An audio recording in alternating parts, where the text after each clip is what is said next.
What have you been doing? Man, we were just talking about this on the way over here, and we finished, the 18 months on the last record cycle of touring around Halloween last year, and we decided we were going to take a year off, and we have never been so busy. And once you decide you're going to be off, it's every day it's something else. So what were you doing? And that's just it. It's been fly here, fly there. We did 2 military shows and this over the last couple of weeks. One was in Alaska, one was in Hawaii. And those take 3 and 4 or 5 days apiece. I don't feel sorry for me. Hawaii was nice. Yes. Yeah. But Alaska not as much? No, Alaska was really cool. But really? Cold. Alaska in January. Yeah. What could go wrong there? It was a little cold, but and we've been in the studio working on new things here and there, and just putting this thing together, and it's just been endless. So, but now, it's good. How does this work with a new album? You're taking a year off. Are you constantly writing? Do you already know, like, you've already got 3 songs banked that will make the next album? I'll say, we initially were intentionally not talking about getting the new album together and working on it. It's like we'll start talking about it when we start talking about it, and just in the last. Not even when you got drunk and you just happened to be out right, together. exactly. Yeah, because we're all. That's the thing, is we're always together anyway. So that was the deal. It's like, look, let's maybe do it this summer. But we recently went in to the studio just to mess around with not even new material, just messing around stuff. And it was so cool. It was like, okay, yeah, we should probably start thinking about it already. So I think we'll probably record in September. Yeah. But we'll be riding off and on. We actually do have a few things. Again, we're off this year, so we've got some tours to put together.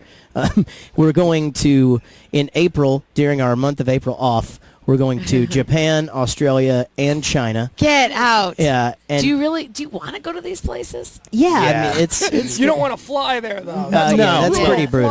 Oh. Well, and travel in between those, I mean, it's weird because it's like and I'm horrible at geography, but it's like when I think of certain areas of the world, I just think, okay, well, it's all, it's kind of like how people think of Texas. It's like somebody will call you and go, hey, I'm coming to Houston. We should get together. Yeah. So I automatically think, Australia. Well, shoot, we'll just pop on up to Australia then and see what, or to Japan. You guys are from Chicago. Do you know Bob? Yeah, exactly. Right. Well, in Japan and China, they got to be close together, right? Because Right. it's all under the Because it's moniker all of in- Asian food. Right. No kidding. So It's all on the other side of the globe where we don't look most of the time, so it all blends together. yeah, but I mean, those flights are even like 16 hours, and this, so I mean, it's going to be a lot of moving around. It's 4 days, 2 big festivals, biggest festivals we've ever done in Japan, and then Australia is a week and a half tour with Sum 41 and Pennywise, and then Wait a minute. Yeah. Yeah, you want to bring that up? Sum 41? Yeah. That's the one with that jerk in the band, isn't Yeah. it? What happened? Derek's a dick. He really claims is. to not know you, too, Yeah, by the way. he was way too cool about, we were at the Grammys. Right. And he I came think by I and he think sat I caught a down. glimpse of this story. He just wasn't nice. I asked him, there was a story that you guys had told me, and it wasn't like anything terrible. It was a Paris Hilton story. It was about being at the champagne party, and she was looking for a vodka drink. She didn't understand the premise of the champagne party. Right. And I brought that up laughingly. Look, I know he's married. I know he's happy and all that stuff. Okay, no, I did not. I asked him about his wife because it was so awkward, and he was doing just regular yes, no answers. Yeah. And I looked over, and he had a wedding ring on, and I forgot he was married to Avril Lavigne. I, honest to God, swear my life forgot.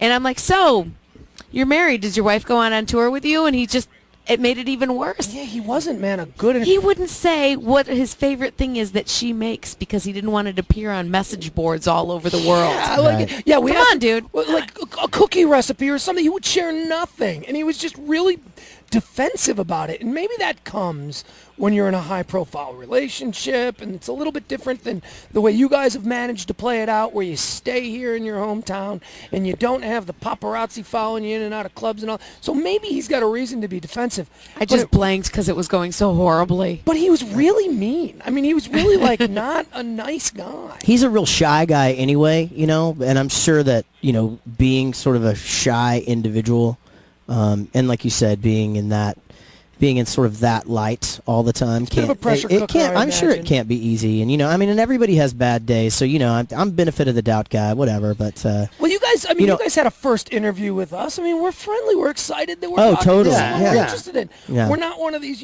shock jock morning shows that's going to look to, Right. find something out about Avril Lavigne. We Yeah. didn't, she didn't even care. I didn't know. I didn't care, and I asked about cooking. It was, I mean, yeah. it wasn't sexual or anything. I wasn't trying to get anything, and Yeah, I was that's a asking bummer. generic wife questions that I would have asked no matter whom he was married to, because I didn't even know at that time, So that moment he was married to We her. need to add some 41 to our big board of people that we're mad at. Yeah. Right? Slide them in. We used to call that putting them on the bus. Slide them in right Yeah. under Tanya Harding and who's the other one we're mad at? And- Jim Gaffigan. Jim Gaffigan Comedian. and what's his name that used to be married to Dave Navarro. Oh, yeah, we're mad at him, too. Oh, what There you Dave go. do? He was He's mean. just a jerk, Just imagine. a jerk. It's we're having a conversation with him, and he didn't want to talk about anything except for his little DJing venture at some club in Dallas. And we're like, well, we'll promote that. Well, you give us a little something. Let's Did chat. you, Let's did you get to forget? know Did you each forget other. that you were not only in Jane's Addiction, but the Red Hot Chili Peppers as Yes, well, he did. man? It's in the past. Didn't want to mention Move on. anything. Oh, please, that's all.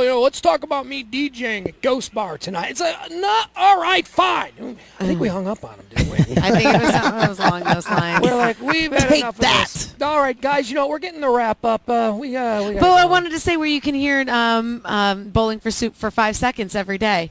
The Oh, yeah. commercial. How are you guys involved with that movie that I'm sorry looks horrible? See, I thought Martin you were going Lawrence to movie? I thought you were going a different direction with this. I knew what she was. Oh, okay. Where So she was going, 'cause I misunderstood. But you're also on Disney. But you're also the song that you use is running all through the trailer, the commercial. yeah, they use High School Never Ends. Yes. the thing about it is a lot of times that stuff. College road trip, right? Yeah. Yeah, they go to like our publishing company and say we want to use this song for that, and then the publishing company okays it. Then we get a call, 4 months later from a friend. It's like, man, you guys, did you know that one of your songs is in a Mary Kate and Ashley movie? It's like, I'll tell you exactly how that goes down. I hope to really, God and this you is got good really money from fast. it. This is really fast. I'll tell you exactly how it happens. I get an email and it says to approve this license for such and such film. I don't even read what film it is. I go down to the part where there's like a dollar sign and see Yep. how much it Yeah. is, and then I just write back, okie dokie. Yeah, that's Yeah. fine with me. That's it. And